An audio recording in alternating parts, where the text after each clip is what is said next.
Hey, everybody. Welcome to another great CEO podcast. I'm here with Jason Yardley of Knowtion Health. Welcome, Jason. Thanks so much, Jim. Appreciate spending some time with you today. Yeah, thanks for joining us. So why don't we just start with tell us a little bit about yourself and what your company does. Absolutely. So Knowtion Health, we're a nationwide company that supports the health and healthcare of communities all across this country. And we do so by helping hospitals and health systems win the claims game, which is if insurance companies deny claims, we help get those claims paid, or if there's low balance claims, or maybe even complex claims, things like workers' compensation, third-party liability. Oftentimes when hospitals and health systems don't have either the resources or the technology to be able to work some of these or the specialized resources, that's where we come in and help. So we help hospitals and health systems all across the country in 37 different states today. So it's great to have that kind of impact across the country. My career has been in what we refer to as the healthcare revenue cycle, which is everything from admissions through getting claims resolved and paid over the last 30 years in consulting, in operations, working directly for hospitals and health systems, and most recently as the CEO for two different private equity-backed companies. Nice. Did you found this firm or did you come into it? I did not. Private equity acquired this firm from two founders, and then private equity brought me in, our sponsor, private equity brought me in as CEO about 18 months ago. Got it. Awesome. So massively complex you do, but what is your competitive advantage? I mean, other people could do this if they had the knowledge, right? So why do people use your firm versus roll their own or use somebody else, or why do they pick your firm? Yeah, a few different things. One is I think that relationships matter. We have great relationships with hospitals and health systems all over the country. Two, we have proprietary technology that helps us be very successful in how we follow up on these claims. And the third is we were remote before COVID made remote being cool. So I have employees in 42 different states. Wow. And that allows us, when we need to, as a patient advocate, to go gather information from patients. We also have the ability to actually go and work with those patients directly. We can even send people to their homes to help collect that information, not to collect money, but to collect information. So we like to say that we've got more technology, more smarts, and more passion around what we do. Nice. I want to be your payroll processor. That's got to be complex as heck. It's a lot of different state tax rules for sure. That's what I'm thinking. Yeah.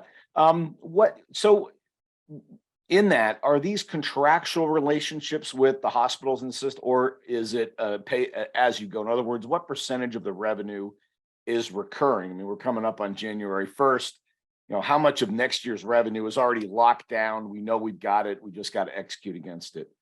In our relationships, they're multi-year contracts. Yeah, okay, so our and most of them are evergreen multi-year contracts. So we sign up for, say, the first 2 or 3 years, and then those contracts are evergreen over time, oftentimes. So our revenue retention is really high. It's north of 95%, and usually a net revenue retention is well over 100%. So and I think that just speaks to the fact that we take our client relationships and delivering for them very seriously, and we ultimately deliver for them. So we're able to continue revenue year over year very strongly.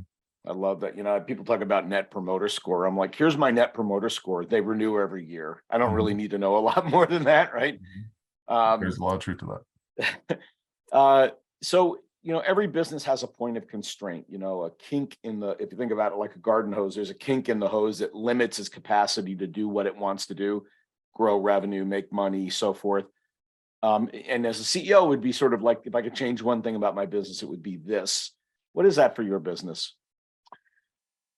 Right now, we happen to be lucky, blessed, both of it. We have gone through a tremendous amount of growth over the last year, and nothing points towards that stopping with us. So our actual challenge is around growth. We've had tremendous sales, both new logos and expansion with current customers. And so ours is all about how quickly can we ramp up new customers with the teams we have, and with hiring employees literally all across the country as we move forward.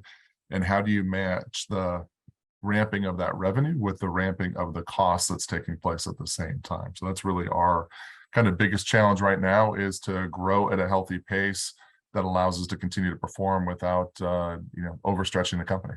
Yeah, I mean, it's like the professional services firms, right? I want to match people I've got with revenue so that I don't get either out of balance in either direction, right? And it's a trick. Absolutely. Yeah. And, once you hire on people, you've got that full cost. For us, oftentimes it takes us a number of months to ramp from, accounts being placed with us to up to full revenue. And so we just have to be smart in terms of how we do that along the way. And technology helps us, staffing helps us. Interesting. So how many hours a week do you work nowadays? A lot. Yeah. That way. Yeah. But I love what I do.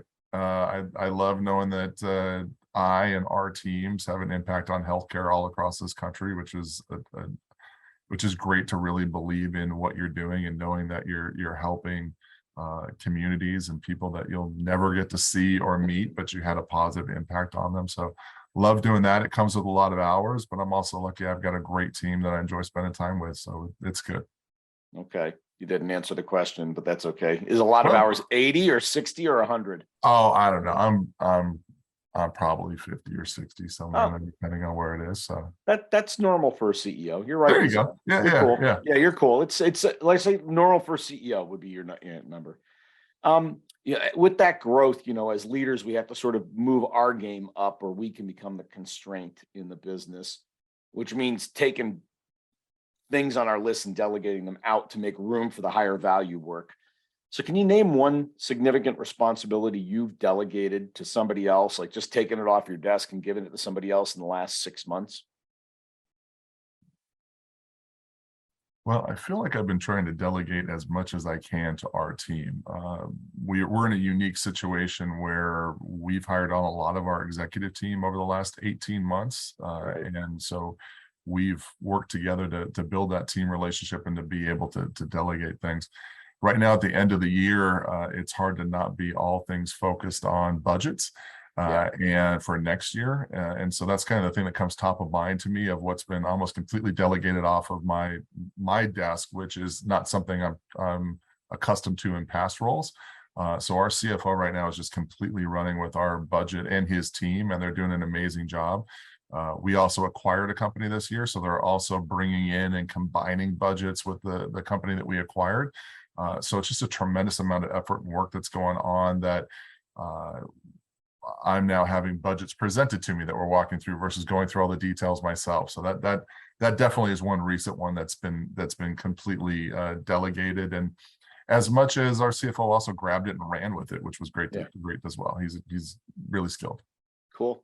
It's one of those ones I wouldn't miss either. Like, great, have fun with it. So you've been doing this for a while, Jason, as we chatted earlier. What would be the one or two things that you would say, these are core to my leadership philosophy, is sort of how I behave as a CEO? Maybe, the isms that Jason always says as he works with his team, or, what would be those one or two things that sort of define your style? The first would be in building relationships. So I'm a big believer in the 5 dysfunctions of a team, or at least that pyramid, and kind of thinking through it. So the number one thing is building trust amongst the team for me. And it's not until you've spent some time together, you've built some trust, you've built some relationships, that I think you can really achieve a lot as an organization or a team.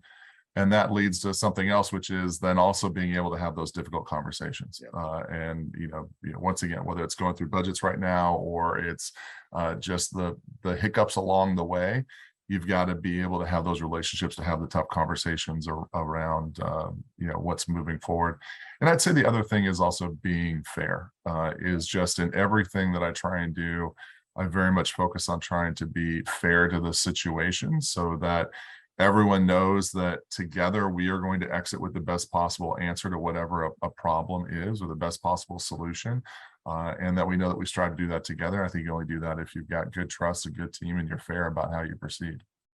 Nice. I used to add to that. And once we've had our argument as an executive team, we leave and we're aligned, right? 100%. That stays in the room, right? The way that I describe that is there are a few things I like to think that really get me upset, but one of those things that gets me upset is the meeting after the meeting.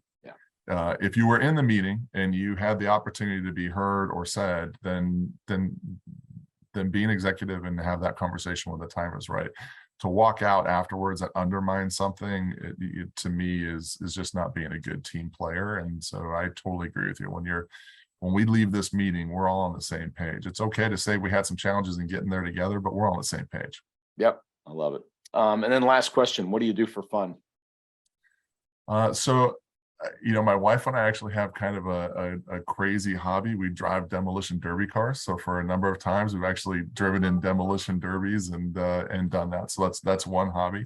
For a while, tried to learn how to play some guitar. So that was my hobby for a while as well. And lots of pickup basketball until my back decided I didn't really want to do that anymore. So a number of things that keep me busy, along with all the great family stuff of having just amazing family and kids and such.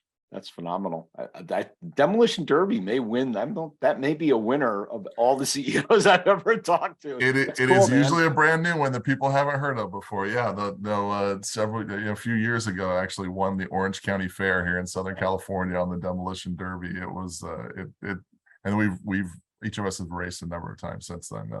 My wife even has an alternate personality, the Pink Punisher, where her and a group of ladies, the Damsels of Destruction, raise money for breast cancer research, or preventing human trafficking, those types of things. So they do it for a very good reason. But yeah, it's a different hobby. We don't do it that often, but it's fun to get out there and do when we can. Very cool. Well, Jason, this was awesome. Great talking to you. I appreciate the time, and I wish you very good luck going forward. Thank you. Jim, thank you so much. I appreciate the time with you as well, and wish you your continued success. So thanks.